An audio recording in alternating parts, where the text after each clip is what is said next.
Good morning, everybody, and welcome to Monday, the 4th of May, and the start of week 8 of the lockdown. Can you believe? Now, the big news today, of course, is the launch of the bounce back loans. The government announced them only last week, and they promised they'd be launched this Monday at 9 o'clock. There was a lot of speculation they wouldn't be ready, but they've worked all weekend. They've had the lawyers on it, thrashing out every last detail, and they did indeed launch this morning. In fact, we've heard in the group this morning that some people had already applied by 8 o'clock. So well done those banks who got their systems up early. Now, there are full details of how you can apply for this. There's a link below on the video, and there's full details on the Facebook page, of course. And it's a very, very simple 2-page self-certification application. It's online, and they're promising money through within 24 hours, which is quite frankly incredible. There was some new support announced on Saturday as well. This is for businesses who don't pay rates directly or who are in shared office space.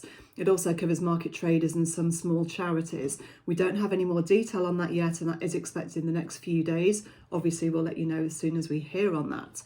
Now, obviously, this Sunday, big news. We're expecting the roadmap finally of how we start to get out of this. So the question is, what can you be doing this week while we're waiting for that roadmap to be announced? Well, obviously, cash flow. I am hoping that you are keeping that cash flow forecast up to date every day, every week, certainly as a minimum every week. It's critically important you're on that all the time. And if you haven't done your scenario planning yet, now's the time to get it done. It's really important you've got a scenario mapped out for the worst case that your industry is expecting and the best case, and then somewhere in the middle. Don't wait till next week. Get this mapped out now. Know what you're up against. Know what you're going to do about things as well. And don't go optimistic on this. Don't assume we're going to bounce back out quickly and have a full reversal of the lockdown this week, because that obviously isn't going to happen.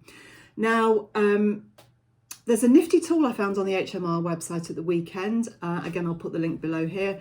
You just tap in a few simple details about your business, like where it's based, how big you are, and it tells you immediately what support you're entitled to. Now, people have tried this already over the weekend. They found things they didn't know. So I would really recommend you have a go at that.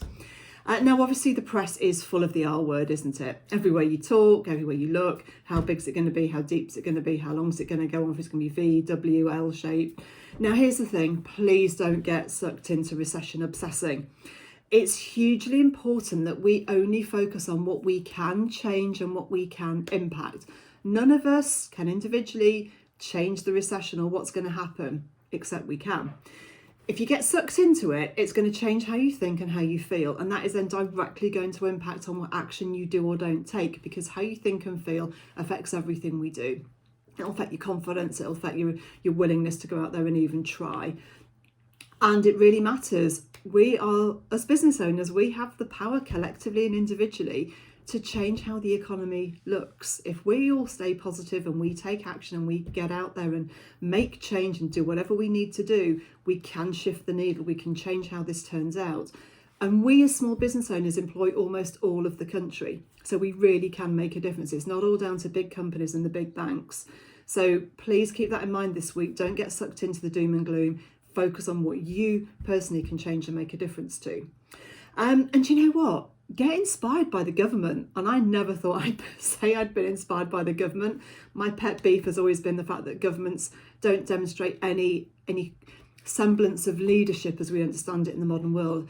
But I have been so impressed by the government in the last, 2 months, I guess, how they've listened to their customer, I guess, which is us, how they've responded so quickly, how they've created big, difficult schemes that would have taken years to put into place before. They've done it in days. Like the business bounce back loan scheme, it's been put together in less than a week. Quite phenomenal. Massive legal complications and regulatory changes needed to achieve that. And yet they've pulled together and they've just done it. So do you know what? How can we be inspired by what government have done? And how can we make those changes quickly? Let's stop faffing around. Let's just get on and do it. You know, in my situation, we've lost 2/3 of our income. My husband's income won't come back probably this year because he's in the flying industry. Very little support to us because we pay ourselves by dividends. But do you know what? There is no point bitching about that.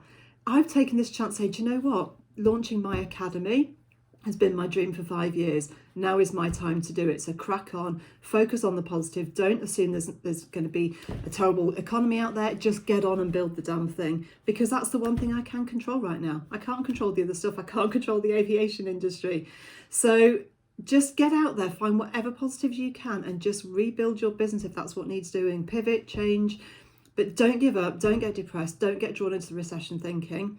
And I've got to say it, haven't I? Because the day it is, May the 4th be with you.